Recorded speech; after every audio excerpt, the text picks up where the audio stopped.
नमस्कार, beauty studio मराठीमध्ये पुन्हा एकदा स्वागत। तर थंडीमध्ये ना सगळ्यात आपली जास्त काय खराब होत असेल तर ती म्हणजे स्किन।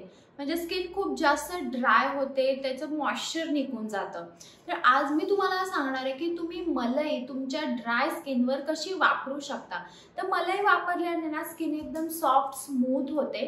तर मलई तुम्ही तुमच्या ड्राय स्किनवर थंडीत कशी वापरली पाहिजे ते बघूया। तुम्ही मलई म्हणजे साय आणि थोडीशी हळद मिक्स करून तो फेस पॅक तुम्ही तुमच्या चेहऱ्यावर वापरू शकता।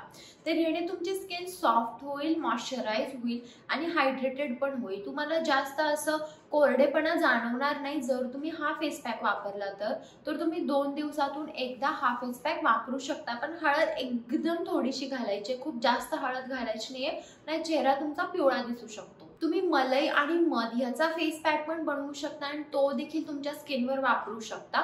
तुम्हाला हा देखील 2 दिवसातून एकदा किंवा आठवड्यातून 2 वेळा तुम्ही हा फेस पॅक वापरू शकता। जर तुमची तेलकट स्किन असेल आणि ती ड्राय झाली असेल तर थोडीशी मलई आणि 1 चमचा ॲलोवेरा जेल घ्यायचं, ते चांगलं मिक्स करून तुम्ही तुमच्या चेहऱ्यावर वापरू शकता। तेलकट त्वचा असेल तर मलई तुम्हाला आठवड्यातून फक्त एकदाच वापरायची आहे, त्याच्यापेक्षा जास्त तुम्हाला वापरायची नाहीये। जर ड्रायनेसमुळे ना तुमच्या चेहऱ्यावरची खपली निघत असेल, स्किन निघत असेल तर तुम्हाला मलईमध्ये 1 चमचा गुलाबचं पाणी मिक्स करायचं आहे आणि तो फेस पॅक लावायचा आहे।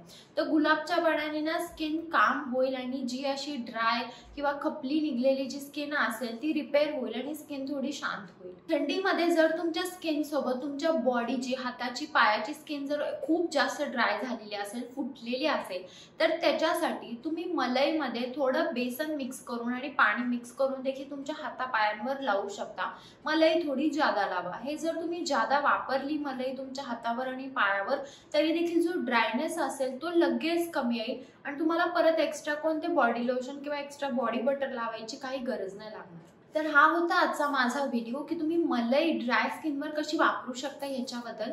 जर व्हिडिओ आवडला असेल तर व्हिडिओला लाईक करा, शेअर करा आणि चॅनलला सबस्क्राईब करायला विसरू नका। चला तर मग आपण लवकरच भेटूया एका नवीन व्हिडिओमध्ये, तोपर्यंत काळजी घ्या। बाय।